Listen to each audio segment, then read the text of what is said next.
ஒன்று அரசர்கள் முன்னுரை. 1 மற்றும் 2 சாமுவேல் என்னும் திருநூல்களில் இஸ்ரேல் அரசுரிமையின் தொடக்க வரலாறு காணப்படுகிறது. 1 மற்றும் 2 அரசர்கள் என்னும் இந்நூல்கள் அதன் தொடர்ச்சியாக அமைந்துள்ளன. 1 அரசர்கள் 3 பகுதிகளை கொண்டுள்ளது. 1 இஸ்ரேல் மக்களினம் முழுவதன் மேலும் சாலமோன் அரசுரிமை பெறுதல், அவர் தந்தை தாவீது இறத்தல். 2 சாலமோனின் ஆட்சியும் மாட்சியும், எருசலேமில் அவர் எழுப்பிய கோவிலின் சிறப்பு.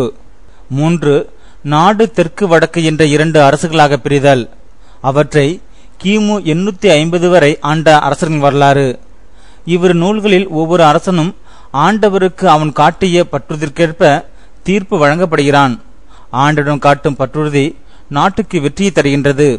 மாறாக வேற்று தெய்வ வழிபாடும் கீழ்ப்படியாமையும் அழிவையை கொணர்கின்றன.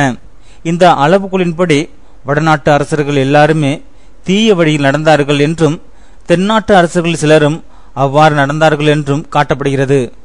பல இறைவாக்கினர் சிலை வழிபாட்டினின்றும் ஆண்டவருக்கு கீழ்ப்படியாமையினின்றும் மக்களை தடுத்து நிறுத்தினர். அவர்களுள் எலியா தலை சிறந்தவராக இந்நூலில் காட்டப்படுகின்றார். நூலின் பிரிவுகள்: 1 தாவீது அரசனின் இறுதி நாள்கள். 2 சாலமோன் அரசராதல். 3 சாலமோனின் ஆட்சி. ஆட்சியின் முற்பகுதி. எருசலேம் கோவில் கட்டுதல். ஆட்சியின் பிற்பகுதி.